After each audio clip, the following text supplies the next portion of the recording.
Yo, what's up with it, y'all? I'm back with another one, and Adam 22, you done messed up with this clout chase move. You should have did your research, Mr. Adam 22. Now, this woman right here that's in front of him that is pregnant, that is Tiana. And if you don't know who Tiana is a well-known woman who has been with a guy named Crip Mac. Yeah, she was dating Crip Mac. And that was the one that he was fighting over it with, yes, Snoopy Badass. Now, in this one, I'm going to do a little deep dive on this little girl right here that's in the picture with her loving mom you would see in this picture, but other things will tell you other ways. Because I did a little deep dive on Tiana and found out a little bit more than what I needed to find out. Her daughter is going to tell you her upbringing after being with her mom and after moving away from the valley all the way back to South Central LA. Now, Tiana, you should be ashamed of yourself. Out here making clout moves when you have a daughter that is going through the things that she's about to tell you guys. Let's get into this story. All right, Nova. So you are the daughter of someone that I've interviewed before. Yeah. One of the working girls. Yes. In South Central. Her name was Tanea, and she's been on social media a lot with all the drama in her life. Yeah. You're a part of that, right? Tell me what's going on in your life, because your story is pretty unique. So basically, what's going on in my life is my mom. When I moved with my mom, my whole life just like changed. And what I mean by change, I mean like my mom, she showed me different stuff. Like before I got with her, I lived in Beverly Hills. I was with different people. Who with are you staying in Beverly Hills with? With my grandparents. Grandparents, okay. First I stayed with my mom's mom, and then I moved with my great grandparents, my mom's mom. So when I moved with my mom, she started showing me different stuff. She moved me to the hood, the east side of LA, South Central. And how old are you now? 13. 13. Okay. Yeah. When she started showing me all that stuff, and when she moved to the east side, my mindset changed. I changed how I look at things. Like, I didn't look at things the same. And once my mom started seeing that I was changing and that I didn't think the same no more, she started treating me different. Like, I feel like she didn't like it. But I mean, it wasn't really my fault. It was really her fault, because I asked to stay with my grandma, and she like forced me to move to LA. I used to get bullied and all type of stuff. But to South Central LA? No, like in Beverly Hills and stuff, because it was always like white kids and stuff around us, around me and my brother. It was me and my brother. And But you said you were forced to move. Yeah, I was forced to move. To where? Here. To LA. First I was in Marina Valley, and then I was in Beverly Hills. But I was forced to move like to the east side, to the ghetto. That's what I'm saying. Yeah, I didn't want to go because I knew how the girls was. They used to bully me. They used to pick on me, any little things. I used to wear Skechers. I used to wear all the little bullshit stuff. So when my mom started seeing that I was changing and stuff, she didn't like it. I feel like she started being jealous of me because I started getting around girls that she didn't like. But whole time, I didn't know that she didn't like the girls, not the girls didn't like her. They were just telling me stuff, and I was learning new stuff. And I used to come to my mom like, "Is this true?" And she used to be like, "Yeah, that's true." So I'm like, okay, it's different. And when I went to Bret Hart middle school, I had got jumped by these girls from Hoover, and I told my mom, and she didn't believe me. And I'm like, you don't even care about me, like. And she's like, it's okay if some girls put their hands on you, fight back. And I'm like, okay. So after that, I started fighting more. When I started fighting more, I started like not caring about anything, and my mom didn't like that. She started kicking me out. I came back. She was treating me weird, like she kept bringing up stuff, like she used to bring up how I got beat up, how I used to get abused by this dude. And that's when I used to run away. I'm not even gonna lie, I did used to run away. But it wasn't for no reason, though. She used to abuse me. She used to go on live, expose me, embarrass me. She used to post my messages. The same thing she doing now. This been happening since 4 or 3 years ago. So that's why now I'm just used to it. But And who are you staying with now? Are you living with? Are you in the foster system or? No, now I'm staying with a friend. Yeah, my friend. But you're supposed to be staying with your mom? Yeah, but she kicked me out in December last year. But you told me out there that you're in the system? Yeah, I'm in the system. Nobody has custody of me. No one has custody of you? My mama lost custody of me 2 years ago because when she was abusing me and stuff. Yeah, I don't really need nobody to take care of me. I know how to get what I need, but I just need shelter, you know. Yeah, but you've been working some of the streets as a prostitute. How long has that been going on? Since May. Since May. Yeah. How did you get introduced to that? At 13. I used to be around these girls from Front Street, and they had this. The girl that they was with wasn't from their hood, but she used to be around them. They used to call each other sister, Fable, and all that stuff. And the girls seen how them girls used to try to bully me, and they didn't like me for some reason. They had some type of animosity towards me. And the girl that was with them, she seen I don't like how they're treating you. You something better than that. Da-da-da. We could be getting money out here. Da-da-da. So a couple months later, she texted me at 3 o'clock in the morning and was like, "What you doing?" I'm like, "Nothing." Laying down. I'm like, "What you doing?" She like, "I'm out trapping." And I'm like, "Trapping?" She sent the picture and I'm like, "You do that now?" And she like, "Yeah, it's fast money. You should do it with me." So the next day I texted her "Can you come get me? My mama acting weird." My mama was acting weird. She was threatening me to kick me out, break my phone, all this. I'm like, "Can you come get me?" So she was like, "Yeah." I told my mom, I'm like, "I'm about to go do a TikTok downstairs." And she was like, "Okay." And I'm like, "Can I do a TikTok in your car?" Da-da-da. She gave me the keys. I put the keys next to the door, and I ran away. I went, and I got in the car, and she was with this nigga. He had tattoos all over his face. He was playing music. He looked like a gangbanger. He was a gangbanger. He was a pimp, and I didn't even know that he was a pimp. So we had went to the Crenshaw Mall. So your mom, just for those that are not aware, your mom was working as a prostitute as well? I don't know. That's what she told me in that interview that she did with me. She told you that? Yeah. I don't know. I seen a video of my mom on Fig, but I don't know if it's true. I hope it's not true. But it looked like she was on Fig. She said that she was walking from a club, but she doesn't go to clubs. And I heard in the past, when I was 5 and 6 and stuff, they used to tell me "Oh, your mom is getting money from dudes," and I'm like, maybe they're just friends, but so sometimes I think yes, she is a prostitute, but sometimes I think no, she's not, because she has 3 babies to worry about at home. You feel me? Yeah.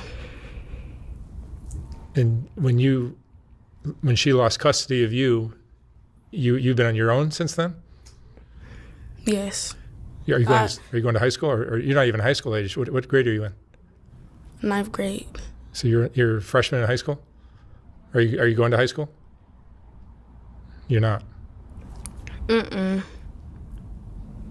Nah, cause I can't get checked into school unless my mom checked me in. Even though she's not even my guardian, so I don't even know how I can get checked into school. I don't know. I'll have to see something about that. I don't know.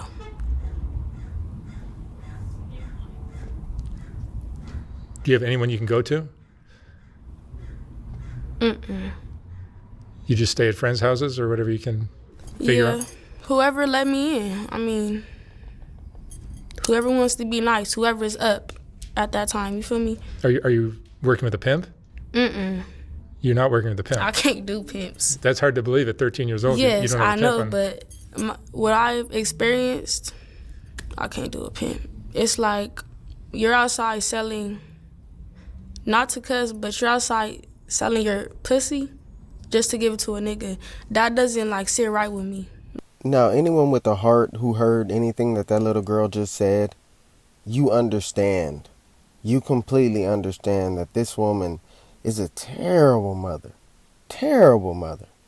Now, she's going to go on No Jumper and explain how none of that happened and try to push the blame on other people the narcissistic way. He would try to pull stunt Snoopy in front of my daughter on the phone, even told her certain things, oh, your mom don't love you, which caused a division in me and my daughter's relationship because she's like, Mom, why are you dealing with this shit? And also, I don't feel comfortable with being at this house when every time I look up, the door is getting knocked down. I want to go to my friend's house. Now I'm about to run away. You're not doing what you're doing no more. You're not being a singer no more. I thought I had the mom that was going to motivate me to be the best that I can be. But since we're broke now and you're getting battered now, I want to go to my homegirl house. And I ran away. And I'm listening to everybody else who doesn't like my mom. I'm running into my mom's enemies. I'm letting people get into my ear. And I see my mom on Soft White Underbelly. I want to go on Soft White Underbelly too. So you didn't approve that or anything? Hell no. Right. She was ran away missing at that time. So what saved my ass was, as a parent, I reported every time she ran away, which was about 5 times. So that saved me. Snoopy also said that I was her pimp and that I had her out there. So that saved me that she had that interview, because now it shows how can her mom be pimping her and she's missing, but she has an interview. Obviously, a lot of people are involved. The reason I call this woman a lying narcissist is because this little girl is going to come back and tell you guys exactly why she ran away and why she knows her mom is lying, because there's not this many details you can get from a liar. Hi, Mark. Hi, Nova. Your mom was here a little while ago, Yeah, a month or so ago. and she lied about everything. Did you see that video? Yeah, Yeah. She's going to say you're lying, so it's like, whatever. That's why I'm trying to stay away from her now. I just tried to go back with her to try to go back to school and stuff because, school just started. But, I really want to see my sisters, too, because I haven't seen them in a while. One finna be 5, so I want to, be in their life. So I tried to see them or whatever. She keep bringing up my past interview. She want me to come on here and say that I lied about everything. She want me to come here like China, and she want me to, sit next to her and all that stuff. So she was asking me, like, so what's been happening to you out there? Like, you don't tell me nothing, but you could tell the internet. So I told her one thing. I'm like, okay, I got raped. And then we passed the room. It was on Broadway and something. And I was like, yeah, I got raped in this room. And then she was like, oh, yeah, I don't want me or my kids around no victim. I don't care what you've been through. I don't need me and my kids around that because that's going to have an effect on my kids and da-da-da-da.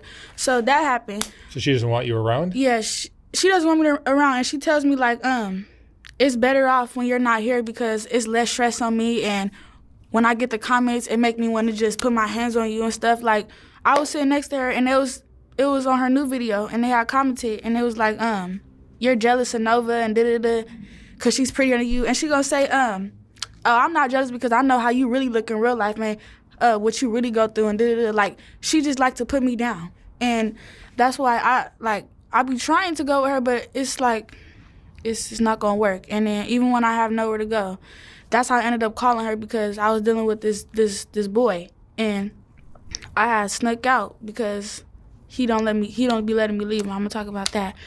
So I called her. I went to the liquor store. I called her, and I'm like, Mom, I don't have nowhere to go. I don't have no phone. I don't have nothing.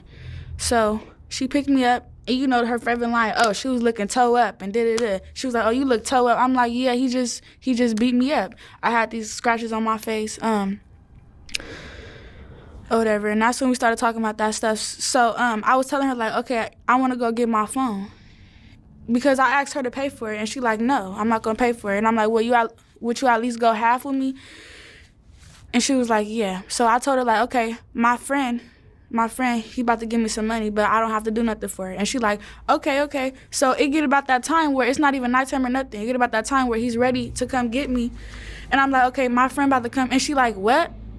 Friend? And I'm like, yeah, I told you. And she like, no. And she like, do you think I like you prostituting? And I'm like, I'm not prostituting, Mom. I'm about to go get the money because you said that you wasn't going to pay for my phone. And she like, see, this why I don't like you around my kids, because you always trying to come and go and da-da-da. I'm like, Mom, I'm going to come back. I just need a phone, like, because you're not going to buy me anything. Like, because first of all, I'm not even her custody, so she doesn't feel like she's obligated to get me what I need or what I want. So I get in the car and she like, okay, I'm just going to drop you off, because I told her to drop me off. I was like, can you drop me off at the school, because I'm going to meet my friend right there. She didn't even drop me off at the school. We get on the street, and this is the hood that I was talking about that didn't like me, that I used to be with. She dropped me off in that hood. I'm like, Mom, them girls is from Front Street. And she like, I don't care, bitch, you want to go be a hoe and da-da-da. So she kicked me out the car, literally with her feet, kicked me out the car, opened the door and kicked me out. So I'm like, Mom, I just started crying. And she zoomed off real fast. And I'm like, and luckily my friend was right there, like already right there to come get me. Because if not, them bitches would have jumped me. So I got in the car and I'm just crying, like, shaking my head. She posting on her story talking about me, people sending me stuff in my panties. She posted my panties. I'm like, So that happened. I ended up going with my friend on 108th at her little room or whatever. I get with her. She like, I'm finna go get down. You wanna get down with me? I'm like, no, I don't be on Fig no more. I'll be on another blade, but not Fig, because too many people know me. And she like, okay. I'm like, well, can you leave your key, your room key? And she like, no. So I go on a date real fast. And she like, I'm gonna come back in 15 minutes. So I'm waiting in the trick car, waiting on her to come back. She never comes back. I guess she switched rooms or whatever. So I'm like, oh, hell no. So that's when I end up going back to the boy house. I go to the boy house. You know, he don't let me leave. So I'll be there. He be like, do you have some money? He be waiting on me to give him money off of content or from wherever. And if I don't have no money, I'm not going to have no phone. I'm not going to have nothing. Or I'm not going to eat. Like, if he don't know how to get no money. Like, you're a gangbanger, but you don't know how to get no money. And that's sad. Like, if he don't get no money, I'm not going to eat. We're both not going to eat. We're not going to smoke or eat. I have to, cough something up. And that's sad. Like, today, you saved my life, Mark. Today, you got me out of that motherfucker, because he knows. And he thinking that I'm finna come back over there with some money, but this is changing. You're going to go where are you going to go from here? I'm probably going to go with my friend on Western. That's when she answered the phone. And if not, I'm going to go to this little trick house. I got his keys in my pocket. I stole his keys. So you're still working the streets? Yeah, I'm still working the streets, but, I'm doing it, like, real strategic. Like, I go out when people least expect, Like, people literally go to Fig to look for me. And they be like, oh, yeah, where that bitch Nova at, and da-da-da. Like, I'm on Fig. You're living a rough life. I want y'all to pray for this little girl. This little girl needs guidance. She needs love. She needs a hug. Because the world ain't for 13-year-old kids. The world we live in ain't for 12-year-old kids, 14-year-old kids. Everybody shame that mom for being who she is. Because this little girl shouldn't be going through this if her mom really cared. If you made it this far, like, comment, subscribe. This one kind of hurt my heart, man. I ain't got too much to say. This is degenerate type worldly. Like, are you crazy? You don't do this to your kids. You don't not show them love. You don't not give them hugs. You don't want them to feel like they're all alone and abandoned and they can't come to you, because they will go to somebody else.